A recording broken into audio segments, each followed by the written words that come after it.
Welcome to our channel எஸ்டிட்காரங்க சமையல். இன்றைக்கி ஒரு வெண்டைக்காய் வேப்புடு அது எப்படி பண்ணலான்னு தான் பார்க்க போகிறோம். வறுத்த வேர்க்கடலை இருக்குது அப்படின்னா இந்த மெத்தடெல்லாம் நான் இப்போ பண்ணுற மாதிரி நீங்கள் பண்ண வேண்டாம். வேர்க்கடலையை பொடி பண்ணி சேர்த்துக்கிட்டிங்கனாலே போதும்.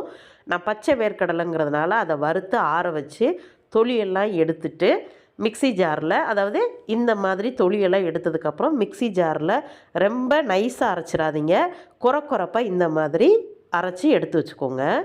ஒரு பேன் ஹீட் பண்ணி அதில் 1 ஸ்பூன் ஆயில் சேர்த்துக்கிறேன். ஆயில் ஹீட் ஆனதும் 1/2 ஸ்பூன் கடுகு சேர்த்துக்கிறேன்.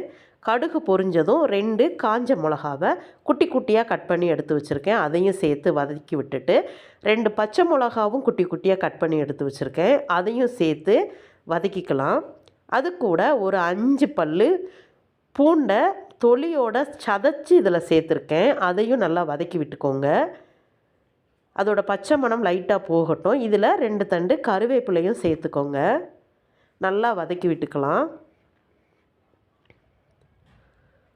ஆயிலில் நல்லா குக் ஆகட்டும்.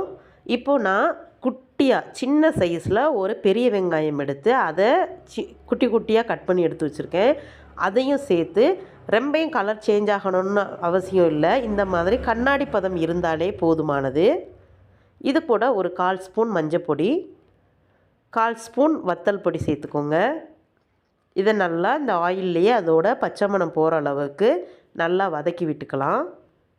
பச்சை மணம் போனதும் நம்ம கட் பண்ணி எடுத்து வச்சுருக்க வெண்டைக்காவை இதோட சேர்த்துக்கோங்க.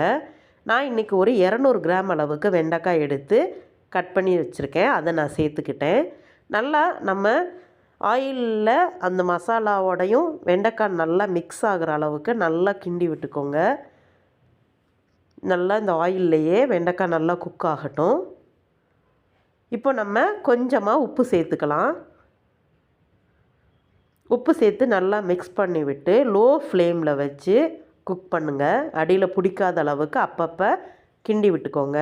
போதுமான அளவு உப்பு இருக்கான்னு செக் பண்ணிக்கோங்க. இந்த அளவுக்கு வெண்டைக்காய் வெந்தாலே போதும். இப்போ நம்ம குறப்பாக அரைச்சி வச்சுருக்கோம் பார்த்திங்களா, அந்த வேர்க்கடலையை எந்த அளவுக்கு உங்களுக்கு தேவையோ அந்த அளவுக்கு இதில் சேர்த்து நல்லா மிக்ஸ் பண்ணி விட்டுக்கோங்க. வேர்க்கடலை சேர்த்ததுக்கப்புறம் அதிகமாக ஃப்ளேம் இருக்க வேண்டாம், அடுப்பை ஆஃப் பண்ணிடலாம். இதே மாதிரி நீங்களும் ட்ரை பண்ணி பாருங்கள், டேஸ்ட்டு சூப்பராக இருக்கும்.